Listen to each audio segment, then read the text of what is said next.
Hey guys, so I'm here to bring you my first impressions of Rust. No, I'm not playing in the game, which I wish I was, but it's nice to go outside during the summer when it's hot, and I'm actually in the real forest. Yep, I'm in Forest Preserve by my house, located at... Just kidding, no, I'm not gonna tell you, duh. But I am here, and I'm gonna tell you my first impressions of Rust. As you can see, I installed Rust yesterday, finally got it to work. A lot of the servers were laggy, yes. Um, and the servers didn't show up yesterday for a while. But since it was a new game, they all have to get themselves situated. And now the servers work all fine. And I am going to tell you my thoughts on Rust after playing it several tries yesterday for a good few hours. And pretty interesting. So let me get into the woods deeper, and I'll tell you all of my thoughts and secrets that I've learned so far. So stay tuned. We'll be right back. In the meanwhile, radiation. Just kidding.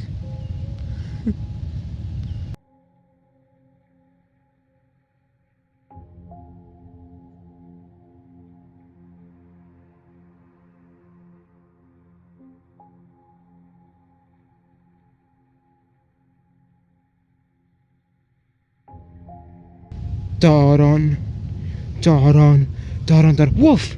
What? Nope. Oh man, this is not really Rust. Nope, it's me. Huh. So I got deeper into the woods here.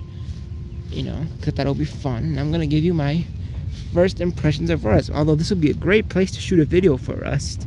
Be awesome, like a Rust in real life, and have like a little shack over there, like with green screen, whatever, Photoshop check. But yeah, so essentially this is what it was playing in Rush, just walking around the first time. No, I'm just kidding, but yeah, it was pretty much that. Like I said, finally got acquainted with the servers. The servers were there. There is like 7 official servers and like 200 community servers, and then 3,000 modded servers. Now, I'm not a cheater guy, okay? I'm not a hacker, hacksaw, cheater. I want to get the real effing experience of Rust, right away. And so I decided to play in an official server because I thought that was the most basic server with sleepers, which, you basically fall asleep when you're not playing on the ground and people can kill you. But that's the whole fun of the game. Rust is built on surviving. Um, Now, the only problem that I have with the servers is that resources are very scarce. Let me repeat, resources are extremely scarce. Now, because it would be an easier game if I could just get all my resources that I needed right away. But the game is extremely scarce, and the resources are scarce, and not many animals around, so I spend half the day, half a mile looking for wood. I got one wood pile at first for 35 wood on my first day, and then I got myself a stone right after, and I couldn't find any more wood. And the problem was also that my food was going down, so I had like, 400 food left out of 1,000. I'm like, listen, I need a freaking animal. I need a boar to kill, and a wolf chased me. But once I got onto the little wooden planks, with the little beams, the wolf couldn't get me there, and I waited till the wolf went away. But it's so dumb. Just because the resources are scarce, that's what pissed me off the most. Was couldn't find any resources on these official servers, which actually people did say that in the YouTube videos, like you can play in an official server, but the resources aren't as much. You have to go looking more. It's more of a adrenaline rushing game because the resources are spread out. In the community servers, there tends to be places where the resources are like there's like 20 wood piles in one area instead of just one, and the more stuff spawns. But if you want to get a more real experience and just searching around for stuff, then the official servers are the way to go. So the 3 ones that are good for me, or the 2 are North America 3, and East Coast. I'm playing East Coast. I'm not from the East Coast. I'm from the Chicago and Midwest. But on the East Coast servers, yeah, those are the only North American servers. Besides, there's some stress tests, but those are like tests and stuff, just so you know. But I wanted to play on like an official server, so I am sorry. I got something in my foot. Ah, stupid tall grass.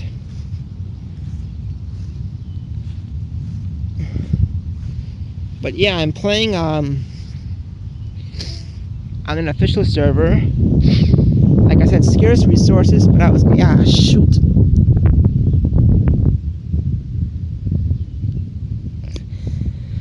Sorry, I think I got like a bug bite or something, but I gotta get out of here anyways. But eventually I was able to craft myself wood, stone, but I still wasn't enough to make a hatchet, so I was stuck without a hatchet, and I killed myself a boar, and I needed myself like a campfire, so I had to go looking around for a campfire, and I didn't know how to start it, so I kept like an idiot asking people in the chat, how do you start a freaking campfire? Because it says you need wood and charcoal to start a campfire, but I'm like, I don't have charcoal. They're like, you stupid, wood, you just put in wood and you start your fire and then you get charcoal. And I'm like, well, that would have been so much easier if the crafting menu was a little bit easier. And that just said charcoal and wood. I was like, I don't have charcoal, but they say you don't need charcoal, all you need is wood. So I put myself wood in there. The rest of the wood I had left, which was like 12, after the 35, and I didn't realize that you can split items because they don't tell you that.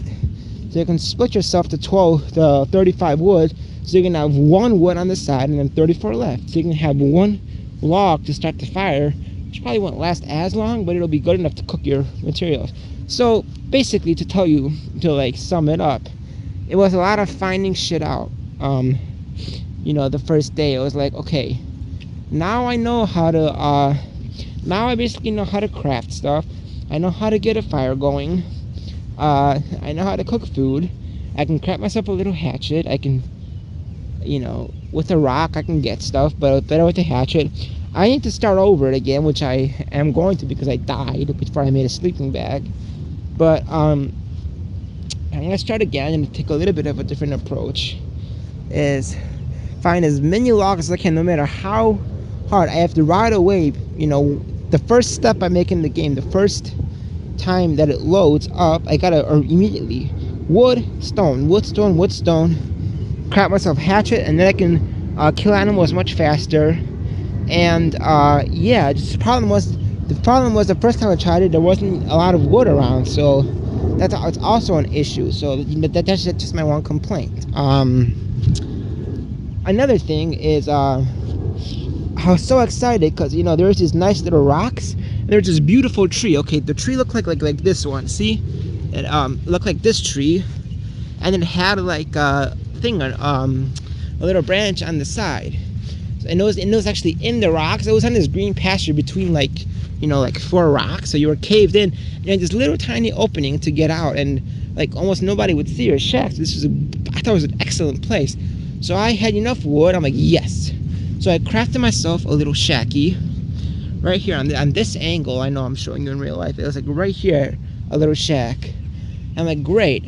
And I wanted to make myself, they say to make a bow and arrow is important. It was nighttime, and I needed it as a sleeping bag because I wanted to basically quit the game. It was late. I wanted to finish up the game, so I wanted a sleeping bag so I can respawn at my hut. I didn't know that without a sleeping bag, you would respawn in the same area. You would start in the same area, but I just wasn't sure that if they were going to take my hut overnight or something. So I wanted a sleeping bag so I can be assured that I would spawn back in the same spot. The problem is, that I did not have enough cloth for a sleeping bag. I'm like, oh crap. Well, no, I had the cloth, I just didn't have enough wood because I just built myself the thing. So all I needed was eight more pieces of wood. So I went into so I'm like, okay, there's a little tree, like 10 steps away into the mountain. And it's built on a mountain, this tree, and I just chop, and I'm like, all right. So I got myself the wood, and then it became nighttime, dear Lord. So I walked back the 10 steps, but I think it was the 10 steps in the wrong direction, and then I fell from the rock, I injured my leg, and then I tried to climb back up, but I could never find my shack again. No navigation system is a bad move. But it does make you, I guess Gary, Newman, says that it makes you use your brain and use landmarks instead of a map. Because it will be easy to build your shack and then have like a GPS little hub to show where your shack is and how do you get to it with an arrow. But Gary says that's no fun and it's too easy just to walk towards the arrow, basically. Like, you have to use landmarks and you have to think yourself how to get, places. Basically makes you smarter and not just having a little GPS thing on the side. It might come out in the final version, but not in this one. He just wants you to be able to use your own senses to get back to your shack. So I lost my shack, and then I basically committed suicide because I'm like, that's it, I'm starting all over again, and I shut down the game. And hey, that was my first impressions. Woo! It was a little bit disappointing at first, I must say, because of this sparse resources. But in the end, I'm uber excited because I want to take a different approach, and I really look for wood, stone, hatchet, and all this stuff. Then I think I'll have a little bit of a better experience in Rust. It's just that, a little bit disappointing seeing how I died so many times by wolves, people shooting me and stuff. But hopefully I'll have a better time. And I want to play as real as possible. No mods, no sleepers, airdrops too. I just want to play like the real thing. That's why I like the official servers. So that's what I am going to do. When I get back from the beautiful outdoors, I'm gonna go into Rust and try again until I develop some kind of a, once I develop a solid logical plan on, because you got to be quick. Within one day you got to do all this stuff so you're set. Because overnight you're not gonna do anything, and the torch doesn't last you forever either. So you gotta have yourself a shack, a fireplace, a workbench. So that's what I'm gonna work for. Right now I'm just trying to figure this whole Rust thing out. And watching videos is not the same as being immersed into the game. Let me just tell you that. You watch videos, you're like, oh, that's easy. But they have the magic of editing and making cuts, So I don't want to make no cuts. I just want to, it takes a while, if you really get into it yourself. And not like the videos on YouTube where like in half an hour they got themselves like a gun and everything. I'm like, well, hold on a second. It takes time. Plus, it takes a lot of trial and error to figure out. Okay, what's the best approach? Because you see the time you start. It's like 8:30 in the morning, and usually the game time, the daytime is 20 minutes, and the nighttime is 15. So you got you have 20 minutes to get all your stuff. Blah blah blah. It's exciting. I paid $20, and I thought it was a waste of money at first, but you are supporting this experiment, and I think it's going to be an amazing game. Because I saw some of those experimental news servers, the development servers, and it's cool because the fireplace is like all the signs are 3D, the crafting menu is in 3D, so when you like walk around, it's going to be like in 3D instead of just this like 2D thing. It's going to be awesome, and obviously the official game is going to have. It's going to be seamless, you know what I mean? It's going to be better than Minecraft, in my opinion. I hate Minecraft. But yeah, it's going to be seamless right now. It's good that I'm trying it. It's already intense and playable as is.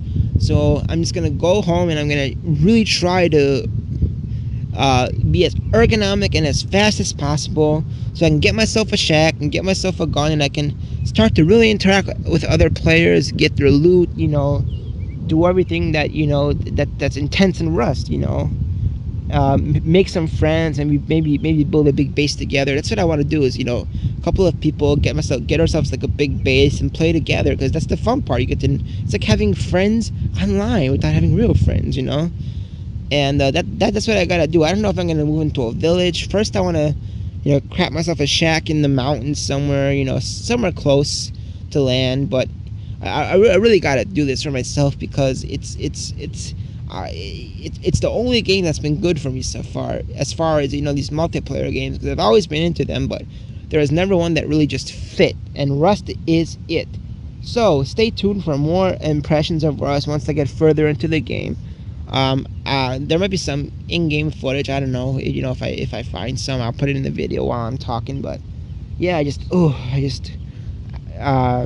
just super. I'm really uber excited, because this is a cool project. Some people say that the Gary can be kind of an asshole sometimes, or blah blah blah, or the developers don't care, but they do. I mean, they're working really hard to expand and build the game. So just chillax, just be patient, and the game will be awesome.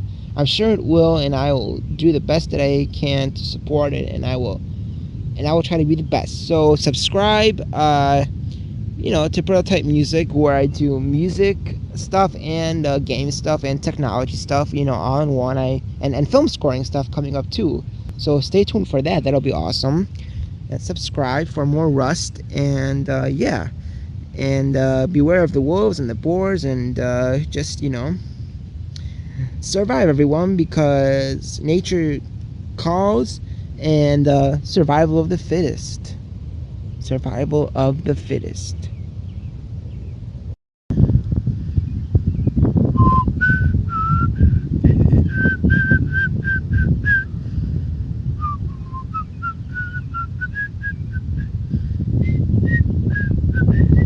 What? JK.